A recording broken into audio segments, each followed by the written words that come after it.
Our last storyteller for tonight, Cvengros.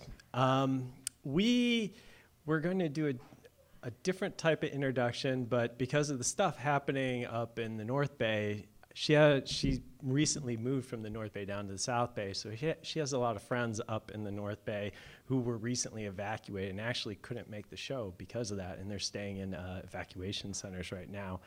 But she hopes that her story can maybe bring a few laughs, kind of distract them from the horrific fires that are going on in Napa and Sonoma. So anyway, I'd like to introduce our last storyteller of tonight, Cvengros, with I the Pretty.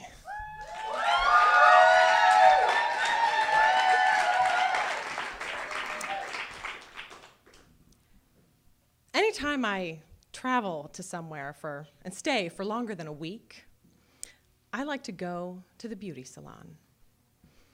It's there that, first of all, you get to see what any country's version of pretty is.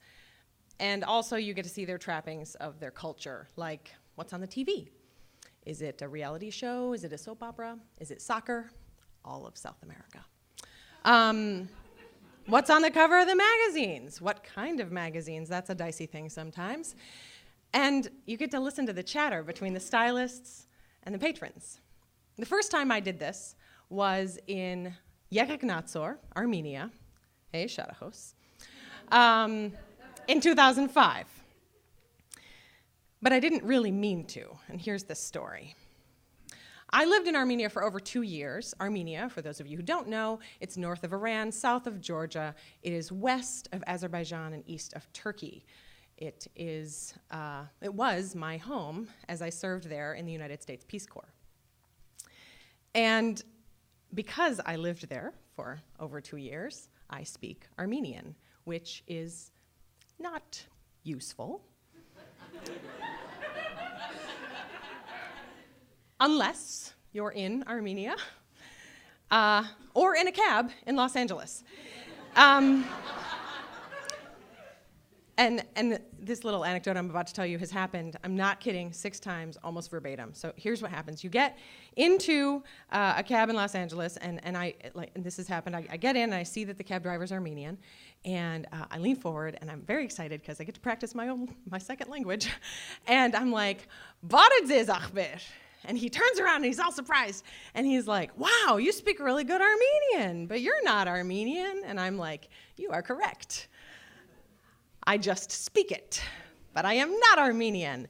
And then in this part, I'm not making up verbatim every single time they say, I knew you weren't Armenian because Armenian women are the most beautiful women in the world.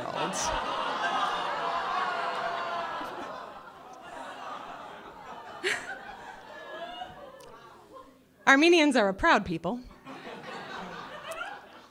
And here's the thing, if it weren't true, I'd give it to him anyway, because he comes from a landlocked country the size of Maryland that has been persecuted for centuries. So I would let him have it, but it kind of is true.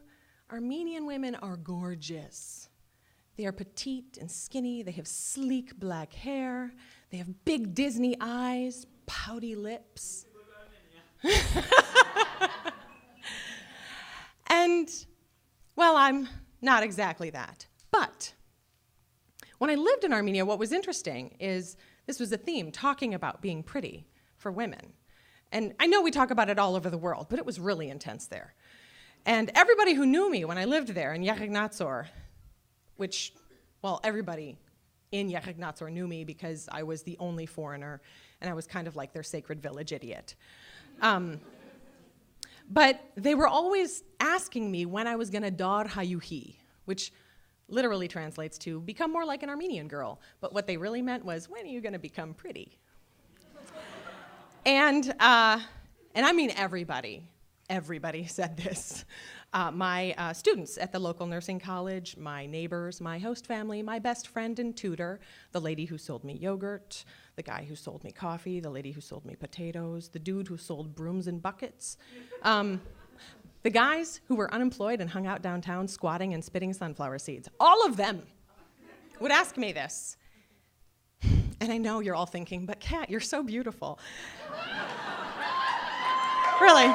Hold your applause. No. Please stop. Go on. But in my early 20s, which was just a few years ago, I did not have this figured out. And my hair was a mess, and it was badly cut and super frizzy, and I didn't take care of my skin, and I didn't wear a drop of makeup, and I had like a unibrow, and I wore TEVAs sandals and clothes that didn't fit right. And I know that look is really popular in Northern California, but it's just no good there. And so that's why they were always asking me. So one day, I let my best friend and my neighbors take me to the salon. And in the Peace Corps spirit of cultural exchange, I let them do anything they wanted to me. And, well, they did.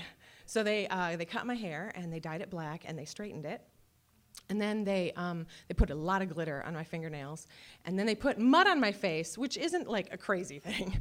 But what they did after was they took the mud off, and then they used thread, and they took off every single piece of hair, like even the peach fuzz. They left 3 hairs over each eye. And then they drew back on the eyebrows and put on a ton of makeup. The best part, they gifted me this shirt. It had this very like modern asymmetrical cut to it and fringe on the sleeves, and it had sequins on the front, and it said in broken English, "I the pretty."